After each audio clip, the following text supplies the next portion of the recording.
Olá, hoje a gente vai conversar sobre um assunto muito sério e muitas vezes silencioso: a depressão em pessoas idosas, principalmente naquelas que vivem em instituições de longa permanência.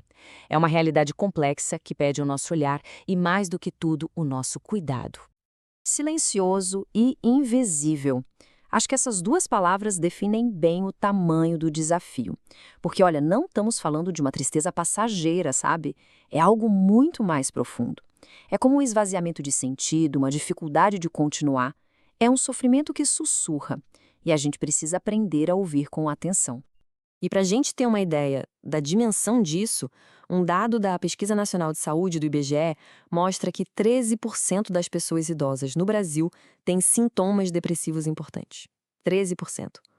É um número que não dá para ignorar, que nos chama mesmo para a responsabilidade. Ok, então vamos mergulhar nisso.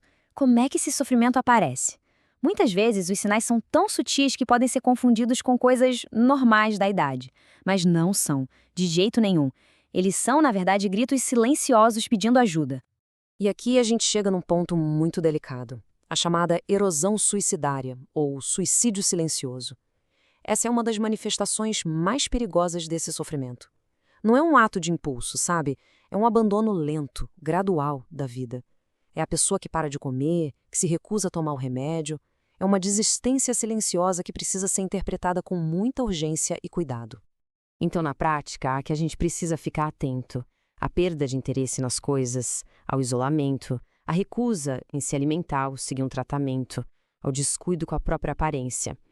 Nenhum desses sinais deve ser visto de forma isolada, sabe? Mas quando eles se juntam, podem estar pintando o retrato de alguém que, em silêncio, está pedindo socorro por não ver mais sentido em viver. E aqui os dados mostram uma urgência que é sinceramente alarmante.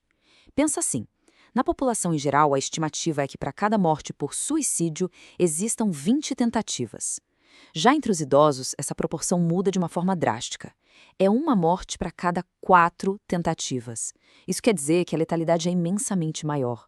Perceber os sinais cedo não é uma opção, é uma necessidade absoluta.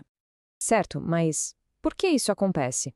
Vamos tentar entender um pouco melhor as raízes dessa vulnerabilidade. A depressão na pessoa idosa não tem uma causa única, não. Ela é o resultado de uma teia bem complexa de fatores que vão se amarrando e um potencializando o outro. E essa complexidade aparece em várias frentes.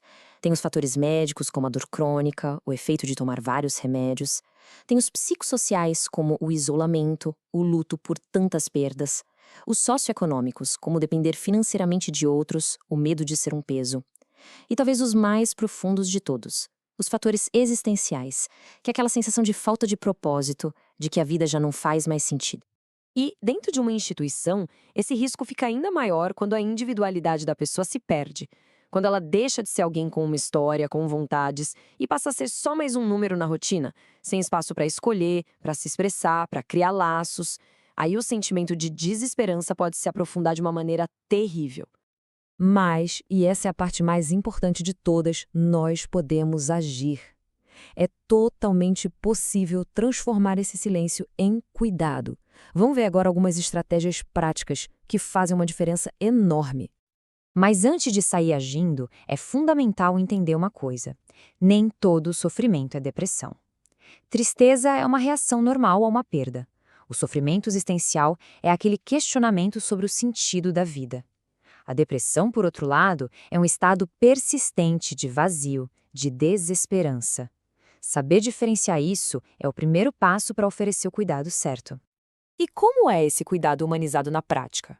Bom, ele começa com uma escuta ativa, de verdade, validando o que a pessoa sente sem julgar.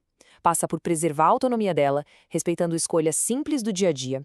Envolve também promover vínculos, apoiar a dimensão espiritual e, um ponto-chave, capacitar as equipes de cuidadores para que eles saibam reconhecer os sinais e agir. E o cuidado não é só intervir na hora da crise, né? É principalmente construir um ambiente que protege a vida, manter a saúde em dia, ter atividades que dão prazer, fazer planos para o futuro, ter uma rede de apoio por perto e, claro, ter autonomia respeitada. Esses são os pilares que sustentam o bem-estar e a vontade de viver. E com isso, a gente chega na essência do cuidado.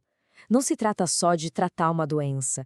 Se trata de afirmar o valor da vida em todas as suas fases, garantindo que a dignidade seja a base de qualquer ação. Porque, no fim das contas, é isso. O objetivo do cuidado não é apenas prolongar os dias, mas sim dar a esses dias sentido, afeto e dignidade. Não é só sobre sobreviver, mas sobreviver com qualidade e com propósito. Para a gente encerrar, fica aqui uma reflexão.